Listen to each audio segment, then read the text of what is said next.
Ça me fait plaisir, certainement comme à vous, de voir que les bourgeons de mes arbres s'épanouissent et que donc ça signifie que bientôt, très bientôt probablement, on va pouvoir profiter de la saison. C'est un peu de ça que je voulais vous parler en commençant. La saison approche. Nous avons de moins en moins de temps pour nous réunir, pour réfléchir ensemble. Alors merci et bravo de prendre sur vous et sur votre emploi du temps pour être là et participer à cette conférence dont le but est de nous éveiller à une question qui me tient particulièrement à cœur. Comment ajouter de la valeur à notre offre quand on a un camping? En effet, quoi finalement de plus ordinaire que d'offrir un hébergement dans un camping quand on sait qu'il y en a 7000 autres, bien placés, bien tenus, accueillants, proches de la nature, qui offrent globalement tous la même promesse. La tentation est forte de faire la différence par le prix. Or, pour moi, il s'agit là d'une démission, d'un naufrage. Nous allons voir ce qu'en pense Patrick Goas de la Fabrique à Souvenirs. Il a des choses à nous dire sur ce sujet qu'il connaît spécialement, puisque avec ses associés, il partage un camping dans le Gers. Et ainsi, on va dire qu'ils peuvent expérimenter en live les conseils qu'ils prodiguent à leurs clients, ce qui n'est pas souvent le cas. Patrick, merci de nous consacrer ce moment d'échange. C'est à vous la parole. On vous écoute. Merci Didier, merci à tous. Alors, d'autant plus content de passer ce moment avec vous que nous, on croit beaucoup au petit camping. Donc, c'est vraiment avec plaisir que je vais partager avec vous quelques réflexions. Alors, rapidement, la Fabrique à Souvenirs, donc c'est un cabinet conseil qui a été créé il y a 5 ans avec Nathalie. Nathalie qui a 30 ans d'exploitation derrière elle, beaucoup dans l'hôtellerie.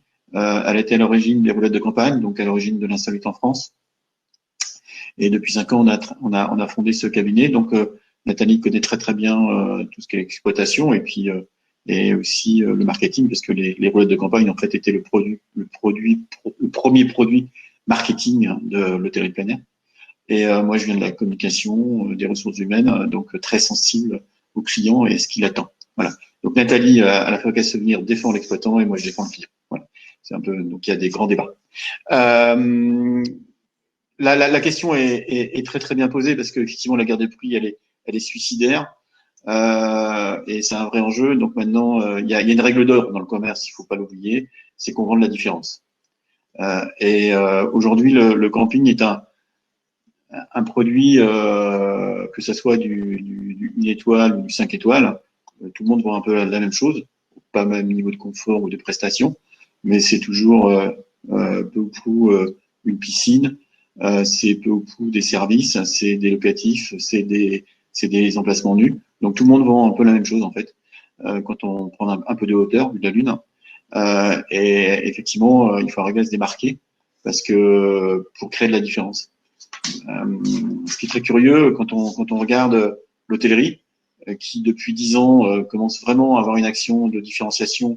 Où Accor, le groupe Accor que vous connaissez tous, Ibis, Novotel, Sofitel, revendiquait il y a 20 ans ce côté monolithique. Les mêmes hôtels partout dans le monde, que ce soit à Washington, à Tokyo ou à Paris, on a le même hôtel à prise au même endroit.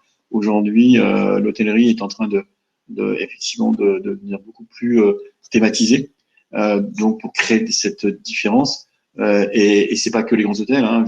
Par exemple, vous prenez l'Ibis Budget à Lyon. Donc à l'aéroport de Lyon, l'aéroport Saint-Exupéry, et ben vous rentrez dans le hall du budget de l'aéroport de Lyon, vous avez une scénographie autour du thème Saint-Exupéry. Je peux vous dire que c'est quand même beaucoup plus agréable de rentrer là-dedans que de rentrer dans un truc froid, gris. Donc il y a un grand mouvement de fond. Alors pourquoi j'en parle, c'est parce que ça veut dire que vos clients, les clients que vous recevez, ils commencent à être habitués à tout ça. Donc forcément, ils vont être en attente de tout ça. Donc ce mouvement de fond, il est important. Et là, j'en arrive au client. Le client, aujourd'hui, qu'est-ce qu'il veut? Alors, effectivement, il y a tous les grands discours. On veut du vrai, on veut du nature, voire on voudra du voyage de proximité de plus en plus. Et donc, ça veut dire que les attentes évoluent, hein, ça c'est normal, mais depuis des années, hein, depuis des années les attentes évoluent. Et il va falloir se connecter à ces attentes. Il va falloir y répondre de plus en plus. Et cette démarche-là de répondre mieux aux clients va permettre effectivement d'avoir une réflexion sur sa différenciation. Tout est lié en fait. Et qu'à partir du moment où on se différencie, on va pouvoir effectivement avoir une offre qu'on va pouvoir vendre plus cher. Alors, comment on fait parce que comme j'ai un quart d'heure, il faut que ce soit très rapide. Comment on fait? Il y a quelques leviers qu'on peut activer. Déjà, un levier qui est pas très cher, qui ne demande pas d'investissement, c'est valoriser l'écosystème local. C'est-à-dire, autour de vous, vous avez des beaux paysages, vous avez peut-être des fermes, vous avez peut-être du patrimoine, vous avez un certain nombre de choses. Donc, il faut vraiment faire le point sur tout ce qui existe autour de vous, faire un état des lieux. Et après, il faut pas dire seulement aller voir l'église là, aller voir là, aller voir là. Il faut l'organiser. Il faut organiser l'immersion dans votre écosystème local autour de vous, dans un rayon de 10, 20, 30 km, et organiser des sorties. Effectivement, les offices de tourisme peuvent le faire, mais ils le font au niveau d'un territoire. Ils le font pas forcément en partant de chez vous. Et vous, il faut que vous fassiez le boulot. C'est mon client, il part du camping, où je l'emmène pour une demi-journée, une journée complète. Comment je m'arrange pour faire rencontrer les gens du cru. Comment je peux créer de la rencontre, du partage, etc. Et ça, il y a un vrai travail à faire. Alors effectivement, vous allez me dire, oui, mais ça rapporte rien. Directement, oui. Par contre, ça crée une identité à votre camping et ça crée une énorme satisfaction. Et aujourd'hui, qui dit satisfaction dit réputation numérique. Donc, ça valorise votre exploitation et il faut que les gens puissent se dire ah bah là-bas il se passe quelque chose, là-bas on nous emmène quelque chose, là-bas on nous conseille bien. C'est déjà un peu ce qui transparaît dans la chaîne Welcome Camping, hein, avec ici vous pourrez faire de la pêche, ici vous pourrez faire de la voile, ici vous pourrez faire ceci, cela. Et c'est quelque chose qu'il faut absolument développer pour se mettre dans une logique de voyage. Alors ça, la valorisation de l'écosystème local, c'est pas cher, mais ça peut rapporter gros. Il faut analyser son terrain. Il faut bien comprendre son terrain. Alors, il y a des gens qui ont de la chance, il y a des gens qui en ont un peu moins. Ceux qui ont de la chance, c'est ceux qui sont sur les gros flux, hein, près des plages, près des côtes, etc. Ceux qui en ont un peu moins, c'est ceux qui sont un peu loin dans la campagne. Et en même temps, c'est ceux qui sont un peu loin dans la campagne, ils ont en général les plus beaux terrains. Vous voyez, quelque part, il y a des équipes qui se créent, sachant que plus vous avez du flux, moins, en gros, vous avez d'efforts à faire. Plus vous êtes loin des flux touristiques, plus vous avez d'efforts à faire. Je vais vous prendre un exemple dans la restauration. Vous connaissez tous la chaîne Chez Paul. Chez Paul, ça vend du sandwich. Hein. Donc pourquoi Chez Paul, il se met où? Il se met dans les aéroports, il se met dans les gares, il se met dans les stations-service sur les autoroutes, parce qu'il capte un flux naturel. Imaginez un magasin Chez Paul dans un village dans le Périgord de 1000 habitants, il marche pas. Donc, il n'a pas besoin d'efforts pour capter des flux. Il fait que capter des flux. Par contre, vous prenez un hôtel étoilé de guide Michelin, il peut être perdu dans la campagne, il viendra quand même, il aura quand même des clients. Si je dis ça, ça veut dire que effectivement, sur les petits campings, on va être obligé de créer en fonction de là où on est, on va être obligé d'être plus performant en termes d'attractivité et d'offre que sur des endroits qui sont plus simples. Et là-dessus, il faut bien regarder son terrain et d'en garder vraiment la vraie valeur. Quand vous êtes au bord de l'eau, si vous avez la chance d'avoir de l'eau, l'eau, ça reste un élément vivant et extraordinaire à exploiter. Il faut regarder comment exploiter. Je pense qu'on vous fera un exemple tout à l'heure de ce qu'on a fait au domaine des lacs de Gascogne. Quand on a mis des cabanes au bord de l'eau, on les a pas mis au bord de l'eau. On a fait des cabanes lacustres. Le vécu client n'est pas le même. Donc ça permet de valoriser. Donc il faut bien regarder tout ça et se dire voilà comment je peux faire vivre à mon client des moments plus sympathiques, plus inoubliables que ce qu'il a fait. Le terrain est essentiel. Après, il y a un autre axe. On va tous responsables de camping, propriétaires de camping, enfin en tout cas beaucoup, on va devoir changer de métier. Quand je dis changer de métier, ça veut dire que traditionnellement, un propriétaire de camping, il a plus un profil technique. Effectivement, il faut qu'il gère les espaces verts, il faut qu'il gère les pompes de relevage, il faut qu'il gère la peinture, etc. Aujourd'hui, il faut se mettre dans la tête qu'il faudra qu'on devienne hôtelier. Hôtelier, ça vient de hôte. On reçoit nos clients, on les reçoit dans des bonnes conditions. Alors vous allez dire, nous on le fait tous, mais il va aussi donner une dimension réceptive. Quand vous arrivez dans un hôtel, le lit il est fait, il est fait, il y a un ensemble de services. Et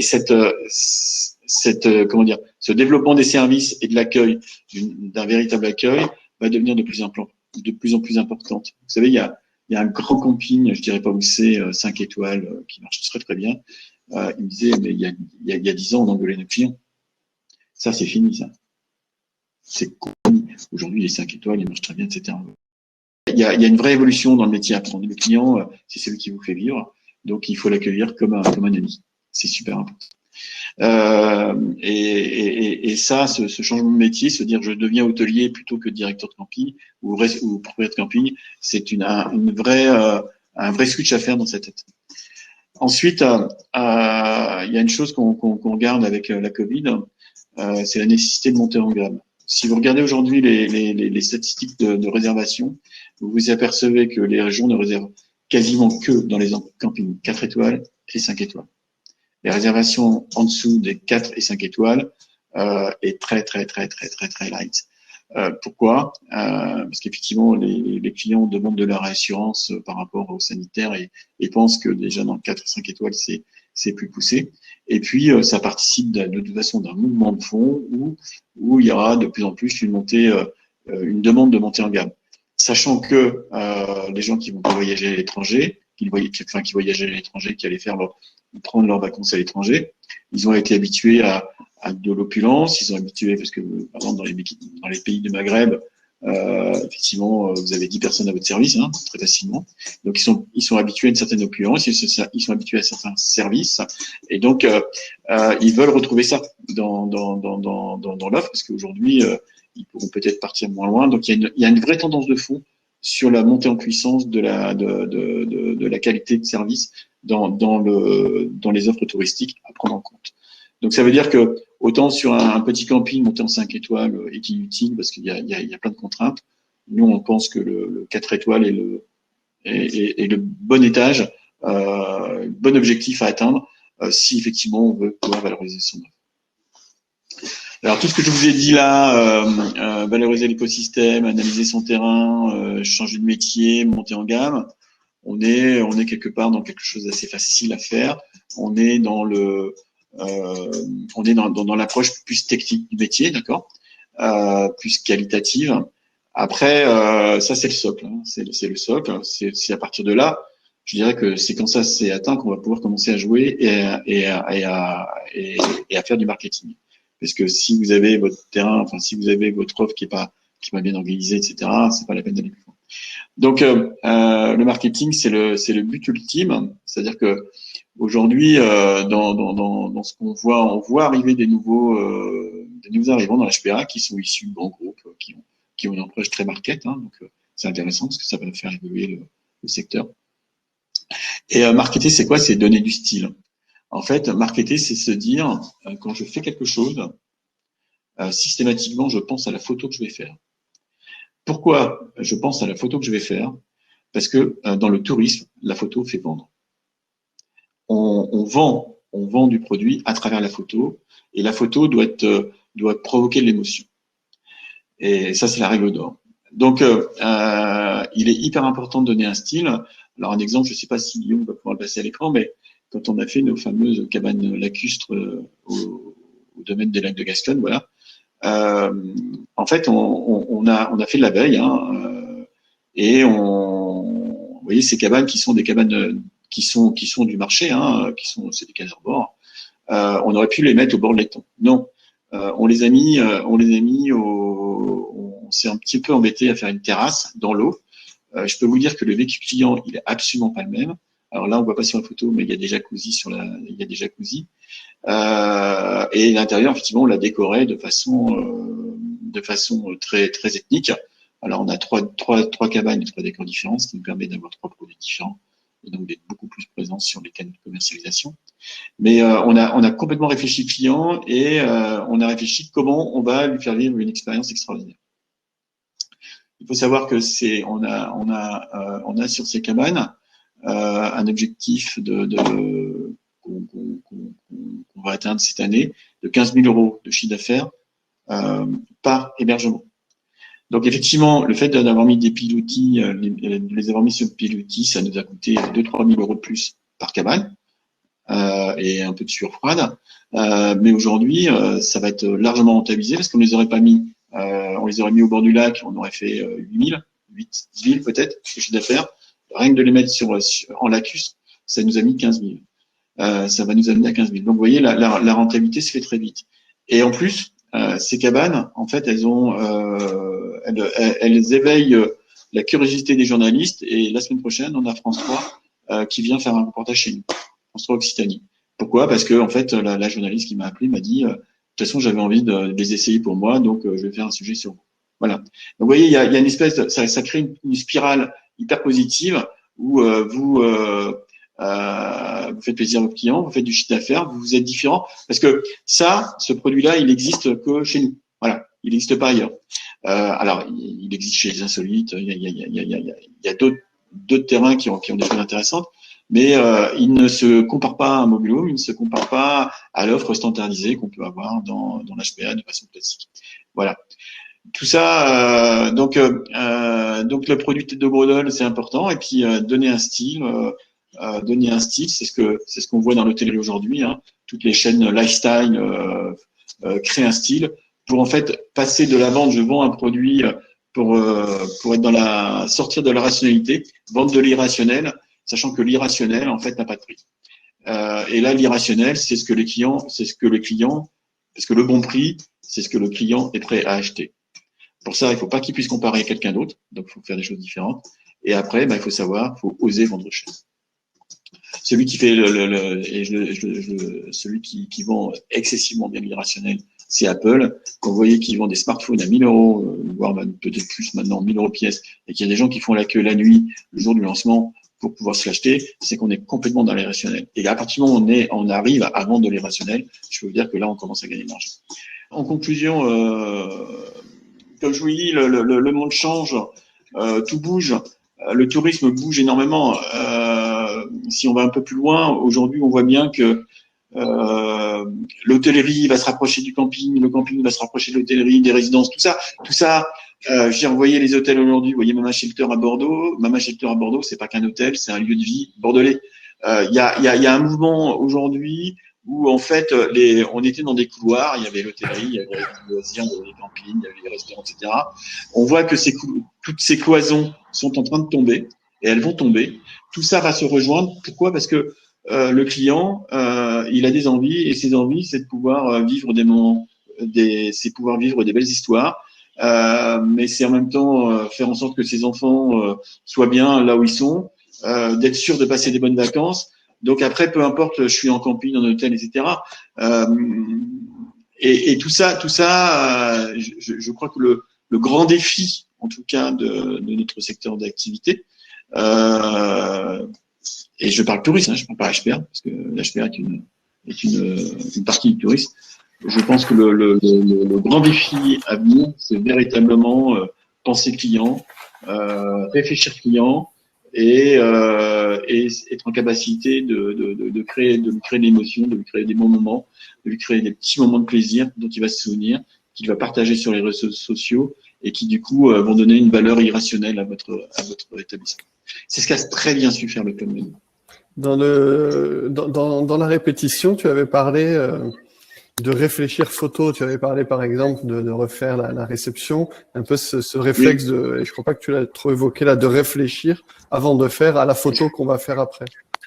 Oui, c'est ça. Enfin, je l'ai un peu dit, mais effectivement, il est hyper important quand vous faites quelque chose, d'imaginer la photo que vous allez pouvoir faire, que vous allez partager sur les réseaux sociaux, que vous allez pouvoir faire sur votre site. Parce que c'est la photo qui fait vendre, tout simplement. C'est basique. La photo fait vendre. Point. C'est une règle d'or de la communication. Oui. Il me semble qu'il y a beaucoup de questions. Il y a même on a soulevé de la passion là, avec le sujet. Je laisse à Nicolas le soin de faire la synthèse. Pour ma part, je suis très intéressé, excité même par le débat qui est ouvert. Alors, il y a effectivement, Patrick, un petit peu d'inquiétude là. Je vois que Delphine se posait la question si ce discours était pas carrément inquiétant pour un 3 étoiles. Alors, est-ce que les cabanes lacustres dont vous parliez, Patrick, étaient installées sur un 3 ou sur un 4 étoiles? Alors, aujourd'hui, c'est un 3 étoiles qu'on est en train de monter en 4 étoiles. Ok. Alors, des remarques. Mais parce que, oui. Non, non. Oui, parce qu'on l'a acheté, donc on a pris les clés il y a un an maintenant. Et bon, on avait déjà le projet nous de le monter en 4 étoiles. Après, il faut faire la différence, c'est-à-dire que on n'a pas mis ces cabanes pour en faire un 4 étoiles. On a mis ces cabanes pour faire du marketing, d'accord, et pour créer un produit tête de gondole qui fera que que Wakaloge, parce que ça va devenir Wakaloge, sera vu et visible. Et je peux vous dire que c'est grâce à ces 3 hébergements qu'on a pu commencer dès l'année dernière à capter une clientèle française de proximité. Puisque initialement, le camping qu'on a racheté était à 80% avec une clientèle hollandaise. Donc, l'ancien propriétaire ne travaillait absolument pas les bords de saison. Nous, dans notre projet, on voulait travailler les bords de saison. Et on s'est donné les moyens, à travers un hébergement de tête de gondole, de pouvoir travailler les bords de saison et attirer une clientèle de proximité. Alors, c'est peut-être. On raisonne pas. Après, on fait du 4 étoiles parce qu'il faut le faire. Point. Mais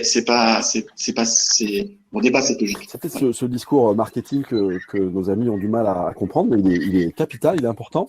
Il est important de commencer à changer de mentalité. Alors, une autre question de Corinne.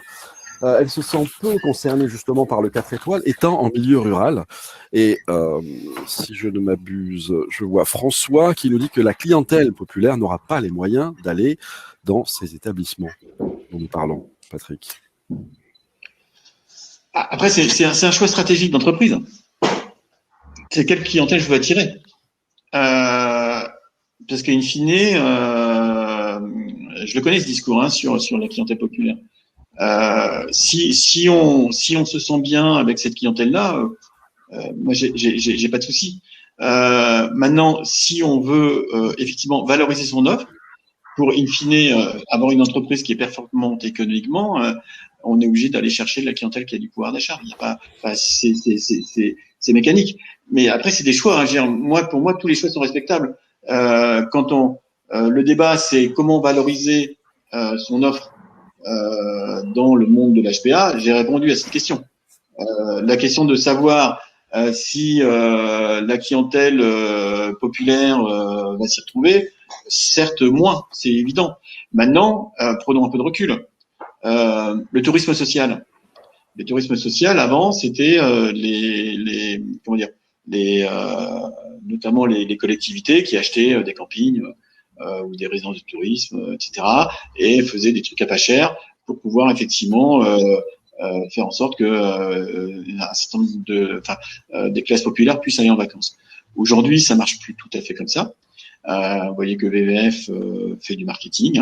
On voit que et parce que le tourisme social, il est financé il est permis non pas parce que il y a des offres à bas prix, mais aussi parce qu'il y a des chèques vacances, aussi parce qu'il y a les collectivités locales qui financent la possibilité de partir en voyage, en tourisme, on va dire.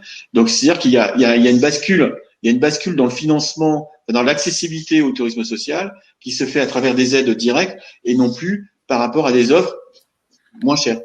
Attention, donc il y a tout un basculement là-dessus aujourd'hui. Et puis il faut savoir, vous avez aussi, on n'en a pas parlé, des millennials, la nouvelle génération, qui a un peu de pouvoir d'achat, mais qui est capable de dépenser 300 € pour une nuit dans un super endroit et après d'aller chez grand-mère le reste de la semaine parce que là, ça lui coûte pas cher. Vous voyez, il y a des façons de consommer qui sont complètement différentes. Et c'est ça qu'il faut prendre en compte. Et c'est ce qui est en train de se préparer. Alors Sylvie dit quand même, mais c'est vrai qu'il faut pas être hypocrite, l'hôtelier ne veut pas forcément de cette clientèle VACAF à LCV, c'est clair. Bah, il y a pas que les hôteliers qui en veulent pas. Hein. Il y a des campings qui n'en veulent pas. Mais après, c'est un choix stratégique d'entreprise. Est-ce que le camping est forcément le produit du tourisme social? Ouais, attention, je voudrais corriger, hein, les VACAF, c'est pas que du cheap. On reçoit des VACAF qui payent, certes, pendant la pleine saison d'été, des prix élevés pour une semaine de location, hein, et parfois avec un taux de satisfaction qui est pas parfait. Alors, je pense que le débat il est un peu différent. Si on qualifie notre offre, si on qualifie notre offre, ne viendront que les VACAF qui auront de l'intérêt pour une offre qualifiée et pas une offre populaire. VACAF ou pas VACAF, moi j'ai constaté à mon grand effroi parfois que les VACAF payaient plus cher que les gens qui déboursaient de leur denier. Donc j'ai comme une interrogation avec ça et je suis pas sûr que la catégorie VACAF donne une vraie réponse. Question et je suis assez facilement Patrick. Question et qu'est-ce qu'on veut avoir comme clientèle, peu importe son origine. Et je suis assez enclin à penser que une clientèle populaire peut, comme je l'ai entendu, dépenser pour un soir ou pour 2 soirs des sommes qui pourraient paraître des fortunes, mais si c'est ça son luxe, elle est prête à y aller, mais il ne faut pas qu'elle soit déçue. De toute façon, quoi qu'il arrive, il ne faut pas être déçu. Mais ça veut dire qu'il y a une vraie transformation de la façon dont les gens consomment et dont les gens vont consommer. On va plus être sur ou moins, plus non, mais on va être moins sur déjà on voit que les systèmes sont éclatés. Enfin, moi j'étais moniteur de voile il y a 40 ans, j'étais en Bretagne et on se marrait bien parce que en fait de fin juillet les gens étaient bronzés et en 2 jours les gens passaient tout blancs sur la plage. Vous voyez, parce que il y avait les juilletistes et les haussiens et les gens venaient 3 semaines, 1 mois en vacances. C'est fini ça. Donc on voit bien que tout ça se transforme. Donc je veux dire aujourd'hui on vient 1 semaine, 2 semaines l'été. Par contre ils viennent les week-ends, ils viennent les petites vacances. Donc il y a un mode de consommation qui est en train d'évoluer. Et après effectivement VACAF, pas VACAF, peu importe. Je veux dire, le problème il n'est pas là. Le problème c'est qu'il faut qualifier une offre et il faut faire en sorte qu'elle soit différente des autres et savoir qui on veut attirer. Alors Patrick, une autre question de Marie-France. Enfin, elle a posé 2 questions. Mais la première, c'est, au regard de vos conseils super intéressants, votre prestation est de quel ordre? C'est-à-dire votre prestation. Qu'est-ce que vous offrez comme service? Votre cabinet, qu'offre-t-il comme service au petit camping? Là je sais pas. nous on travaille essentiellement sur l'accompagnement au développement. Nous, on a accompagné 2 petits campings, notamment le dernier qui s'appelle le domaine de la Vitarelle, où effectivement on l'a aidé à monter en gamme, on l'a aidé à conceptualiser des choses. Et en fait, l'objectif, c'est qu'il passe, qu'il double, qu'il triple son chiffre d'affaires. Voilà. Nous, c'est ça notre ADN. Hein. C'est de faire en sorte qu'effectivement les campings qu'on accompagne et le nôtre aussi monte en gamme, monte en chiffre d'affaires, soit différent des autres et tout ça parce que on offre des moments d'exception à nos clients. Voilà. Comment développer un camping en site classé alors qu'on ne peut pas y installer de locatif? Il faut agir. Ça, c'est la grande question. On peut. Alors après, ça dépend des cas. Hein. Là, on passe en PRL, hein, c'est ça? Pas sûr. Ça dépend. Là, ça dépend vraiment du urbanisme. C'est d'ailleurs c'est une des premières questions qu'on se pose quand on arrive sur un camping qu'on accompagne. C'est qu'est-ce qu'on peut faire. Après, si c'est parce qu'il est au bord de l'eau et qu'il est dans une zone inondable, on peut avoir le droit d'installer des offres qui sont éphémères. Donc il faut savoir du coup séparer les fonctions, c'est-à-dire que il y a l'offre éphémère de je peux dormir dans une tente, mais si vous voulez, vous prenez une tente qui vaut 700 €, des tentes type un peu aventure, vous la décorez, vous la transformez glamping, vous en faites un hébergement de luxe. Si vous avez de la place autour.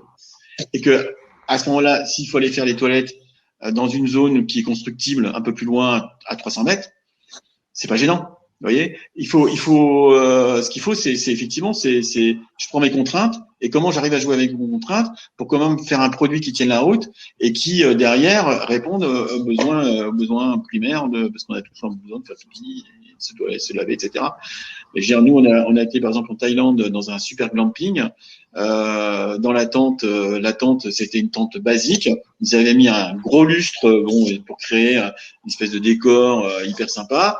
Et puis, ils avaient un bâtiment. On avait chacun notre salle de bain. Notre salle de bain, elle était roots, hein, elle était en béton, machin, mais on avait quand même notre salle de bain, voilà. Et le produit, il était vendu hyper cher. Donc il faut sortir, il faut aussi, et c'est ce qu'il est possible de faire. C'est là où le petit camping a de l'avenir, parce qu'on peut sortir des codes classiques et pour aller vers des choses qui sont un peu plus agiles. Et une tente, même si on n'a pas le droit de la laisser tout l'hiver, s'il faut la démonter à la fin de chaque saison, démonter une tente, c'est pas si compliqué que ça. Et ça permet du coup d'avoir une offre de qualité.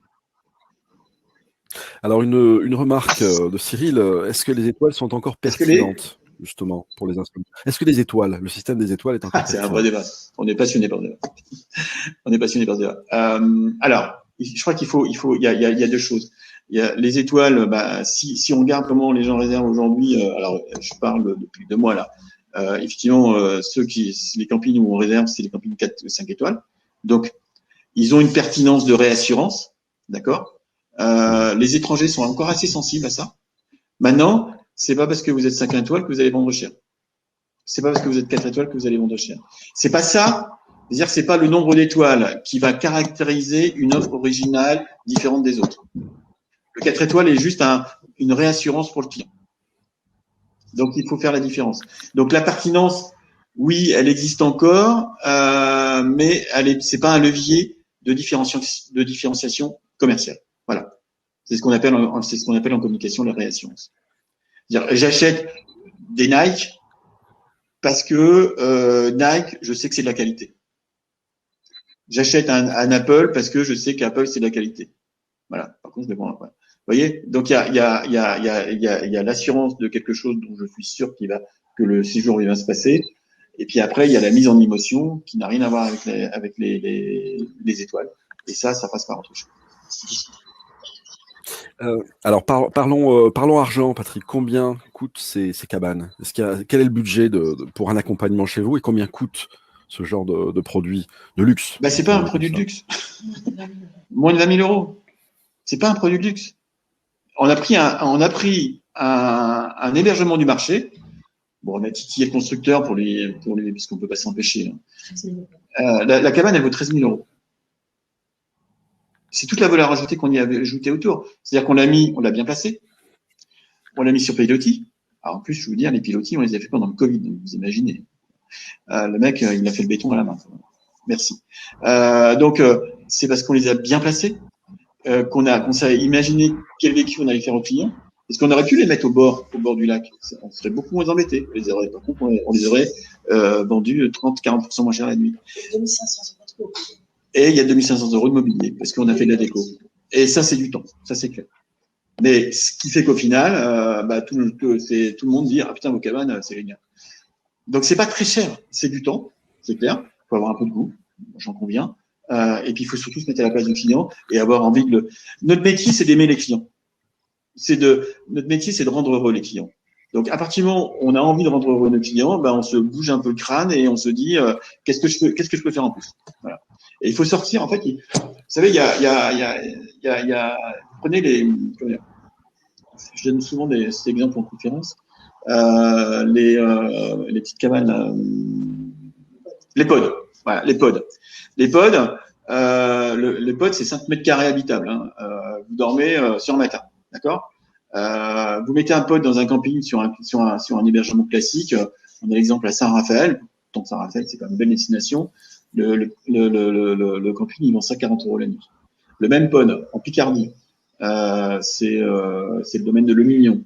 parce qu'il l'a mis en scène, parce qu'il il a bien installé dans son environnement, parce qu'il offre la petite cocotte qui va bien. En plus, dans son domaine, on peut aller faire un bain nordique, etc., etc. Il arrive à vendre jusqu'à 250 € la nuit. Le pod, il vaut, je sais pas, ça vaut 6 000, 7 000, un pod, 5 000 €. Donc c'est la façon dont on traite l'hébergement qui est important. C'est pas l'hébergement en lui-même. On a la chance dans l'HPA d'avoir plein de choix de locatifs divers. Ça, par contre, il faut savoir y amener la touche qui va bien. Voilà. Alors j'ai une remarque de Bénédicte j'ai un peu le sentiment que plusieurs pensent que si on part sur ce type de locatif, on exclut de fait les emplacements. Mais Bénédicte nous rappelle justement que elle, 4 étoiles depuis de nombreuses années, elle a 17 mobil-homes et elle a aussi des emplacements. Alors j'ai Marie-France qui s'agace un peu et qui demande alors combien pour nous aider à rendre les gens heureux. Quel est le coût de votre On est très cher. accompagnement? Mais après, non, mais ça va de 5 à 15 000 €. Voilà. Sachant qu'il y a des prises en charge. De 5 à 15 000 €. Hein. Sachant qu'il y a des prises en charge à 50% par les collectivités territoriales. Partout. Dans le cadre des aides à l'accompagnement, des aides de conseil. Et après, effectivement, ça peut ouvrir à d'autres subventions sur l'investissement, puisque en général, quand on demande des subventions pour l'investissement, les collectivités aiment bien avoir un petit bout de papier d'un cabinet conseil qui va bien pour dire oui, c'est ça qu'il faut faire. On est en France. Hein. Alors, un point sur lequel nous aimons beaucoup insister, c'est justement vendre une expérience plus qu'un hébergement, même insolite. Si on vend un hébergement insolite, les gens vont y venir juste le week-end, on va dire. Mais si on vend une expérience, est-ce qu'on peut espérer avoir des séjours plus longs? Alors ça a été notre grande surprise, la bonne surprise avec nos cabanes. C'est pour ça que c'est intéressant d'avoir un site pilote parce que ça nous permet de tester. Alors effectivement, au départ, les cabanes c'était plutôt un produit week-end, court séjour. On a eu des clients qui ont passé une semaine, 15 jours cet été. Enfin, l'été dernier, pardon. Et qui s'y ont plu énormément. Et donc, on s'est aperçu que même ces hébergements-là, parce que les cabanes que vous voyez, hein, c'est une chambre, hein, une salle de bain. On peut faire un petit bout de cuisine à l'extérieur. Donc, c'était fait pour passer 1 ou 2 jours. Ben, en fait, les gens y ont trouvé leur compte. Et en fait, ce qui était très drôle, c'est que en fait entre chaque cabane il y a un petit bout d'herbe et on a vu que les gens commençaient à s'installer sur le bout d'herbe. Donc on s'est dit ok, ils s'installent là, donc on va leur faire un jardin. Vous voyez, c'est super intéressant d'observer. Enfin nous on n'arrête pas d'observer les clients, voir comment ils s'approprient les choses et de se dire ok, ils font ça parce que c'est le client qui a raison. Nous on peut imaginer des scénarios etc. Mais il y a un moment donné, on imagine 80% du scénario, mais les 20% derniers c'est le client. Et donc on les observe, on les regarde et en fonction de la façon dont ils s'approprient tout ça, effectivement, on va finaliser les choses. Et c'est le côté passionnant de notre métier. Alors, donc une dernière question peut-être Didier, une question de Sylvie. Est-ce que justement en basse saison, on peut imaginer baisser un peu les prix de ces hébergements insolites? Alors, comme je vous l'ai dit tout à l'heure, le prix, c'est ce que le client est prêt à mettre. Il faut sortir des prix de marché. Donc, le client sur un hébergement qui a été bien vendu, où on est sûr qu'il va passer un super moment, pourquoi baisser le prix en basse saison? Il n'y a pas de saisonnalité sur ce type d'hébergement. Ça n'existe pas, ça. C'est-à-dire, on vend aussi cher, nous on vend aussi cher en basse saison. Enfin, il n'y a pas de basse et haute saison sur ce type d'hébergement.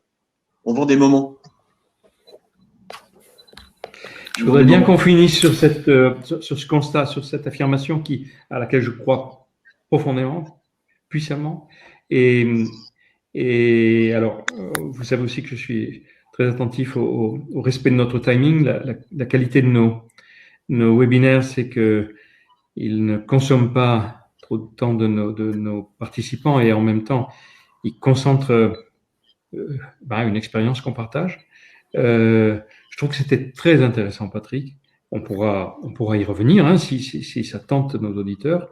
Je voudrais juste, comme une information, dire que la semaine prochaine, vendredi à la même heure, pour les adhérents de Welcome, il y a un webinaire qui est prévu sur justement comment préparer son classement. Parce que bien souvent, on se fait un monde d'un classement 4 étoiles qui est très facile, très abordable, très facile à obtenir, pourvu qu'on soit bien préparé. Un expert du sujet vient nous parler. Si certains qui ne sont pas adhérents Welcome sont tentés par cette participation à ce webinaire, je prends sur moi de leur dire, écrivez-moi, je vous ferai l'accès, ou écrivez à Guillaume, c'est pas difficile. Et voilà, je vois bien que ça suscite beaucoup de réactions émotionnelles, de réactions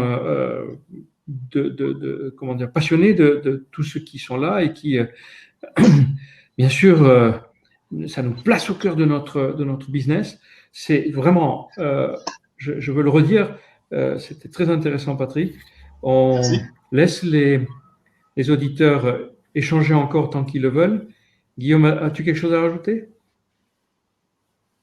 Merci beaucoup, Patrick. On peut encore en parler et développer. Moi, je trouve ça passionnant de changer l'approche, qu'il s'agisse de locatif ou d'emplacement nu. En fait, on change l'approche et on n'offre plus seulement un hébergement, mais on offre un moment, comme tu disais, on offre une expérience. Et cette approche-là, elle change aussi complètement l'approche tarifaire et elle peut vraiment permettre de redynamiser une nouvelle économie autour des petits campings. Et je trouve ça passionnant. Merci. Très bien. Continuez sur le chat si le cœur vous en dit. On vous dit à bientôt pour la prochaine. Au revoir à tous. À bientôt. Au revoir.